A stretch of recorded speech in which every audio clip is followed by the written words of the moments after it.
నేను చెప్పలే, అదే ఇందాకన్నానండి. 2009లో రాజశేఖర రెడ్డి గారిని ఓడించడానికి అప్పుడు ఉమ్మడి రాష్ట్రంలో ఉన్నటువంటి పార్టీలన్నీ కూడా ఎలా ఏకమైపోయినాయో ఇవాళ తిరిగి జగన్మోహన్ రెడ్డి గారిని ఓడించడానికి ఈ రాష్ట్రంలో ఉన్నటువంటి పార్టీలన్నీ కూడా ఏకమైనవి.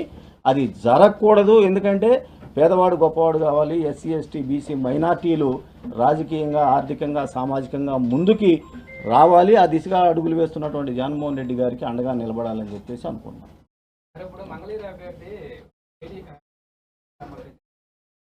అది నాకు తెలియదండి. అదే అన్నాం, జగన్మోహన్ రెడ్డి గారు వైఎస్ఆర్ కాంగ్రెస్ పార్టీ ఎవరికి మంగళగిరి సీట్ ఇచ్చినా కూడా బీసీ సామాజిక వర్గానికి సంబంధించి వాళ్ళ గెలుపు కోసం 100కి 100% పనిచేస్తాము. ఖచ్చితంగా మూడవసారి 2024లో వైఎస్ఆర్ కాంగ్రెస్ పార్టీ జెండా రెపరెపలాడుద్ది మంగళగిరి. వైఎస్ఆర్ కాంగ్రెస్ గెలిపించ మూడవసారి నేను వైఎస్ఆర్ కాంగ్రెస్ పార్టీలో జగన్మోహన్ రెడ్డి గారు చేరడం జరిగింది. పేదవాడు శాశ్వతంగా వాళ్ళ జీవితాల్లో సంతోషంగా ఉండాలి, పేదవాడు గొప్పవాడు కావాలి.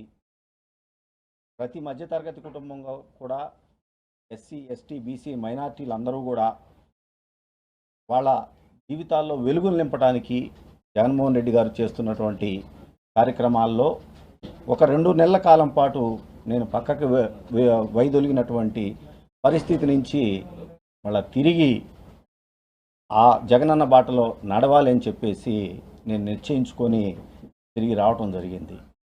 మనందరికీ తెలిసిందే, రాజశేఖర రెడ్డి గారి బాటలో నడుస్తున్నటువంటి జగన్మోహన్ రెడ్డి గారు ఇంకొక 20-30 సంవత్సరాల పాటు ఈ రాష్ట్రానికి ముఖ్యమంత్రిగా నిలబడగలిగితే, ప్రజలందరూ కూడా అండగా ఉంటే పేదవాడు వాళ్ళ జీవితాలు పూర్తి స్థాయిలో ఉన్నత స్థితికి వెళ్తాయి అని చెప్పేసి ఇవాళ జగన్మోహన్ రెడ్డి గారు చేస్తున్నటువంటి పరిపాలన రుజువు అవుతూ ఉంది అనే సంగతి మనందరం కూడా చూస్తూ ఉన్నాం.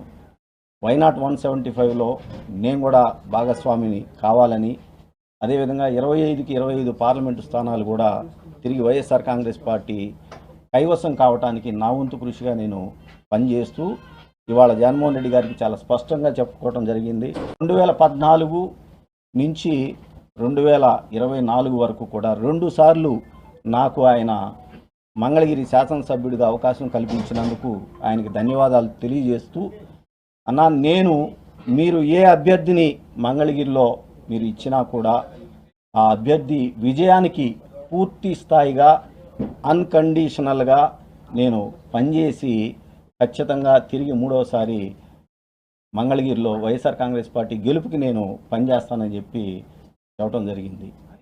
ఇటువంటి పరిస్థితుల్లో ఇక నుంచి అన్నకి నేను చెప్పడం కూడా జరిగింది, పేదవాడికి ఏ విధంగా అయితే ఈ రోజున జరుగుతున్న అదే ప్రతిపక్షాలన్నీ కూడా చూసాం. 2009లో రాజశేఖర రెడ్డి గారి మీద ప్రతిపక్షాలన్నీ కూడా ఏకమయ్యి ఏ విధంగా అయితే మరి రాజకీయంగా వచ్చినాయో ఆ రోజున ప్రజలందరూ కూడా రాజశేఖర రెడ్డి గారికి అండగా నిలబడ్డారు.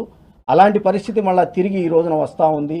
ఈ రాష్ట్రంలో పేదవాడికి మంచి జరగకూడదు, మధ్యతరగతి వాడికి ఎవరు అండగా ఉండకూడదు, మధ్యతరగతి వాళ్ళు ఎస్సీ ఎస్టీ బీసీ మైనార్టీలు ఎవరు కూడా రాజకీయంగా ఆర్థికంగా సామాజికంగా ఎదగకూడదు అని చెప్పేసి ఈ ప్రతిపక్షాలన్నీ కూడా చేస్తున్నటువంటి ప్రయత్నాన్ని తిరిగి ఎండగట్టాలి, వాటికి ఎదురుగా నిలబడాలి అని చెప్పేసి భావిస్తూ జగన్మోహన్ రెడ్డి గారి సారథ్యంలో అన్కండిషనల్గా పనిచేయడానికి, అదేవిధంగా మంగళగిరిలో మళ్ళా చెప్తా ఉన్నాం, తిరిగి 2024లో కూడా నేను వైఎస్ఆర్ కాంగ్రెస్ పార్టీ అభ్యర్థి గెలుపుకి నేను కృషి చేస్తాను, పనిచేస్తానని చెప్పి తెలియజేసుకుంటూ, 19లో ఒక ఓసీ చేతిలో ఏ విధంగా అయితే తెలుగుదేశం పార్టీ నారా లోకేష్ గారు ఓడిపోయారో రాసిపెట్టుకుండి, మళ్ళా 24 ఎన్నికల్లో బీసీ సామాజిక వర్గానికి చెందినటువంటి అభ్యర్థి చేతిలో నారా లోకేష్ గారి ఓటమి ఖాయం అని చెప్పేసి ఈ సందర్భంగా తెలియజేసుకుంటా ఉన్నాం. Thank you.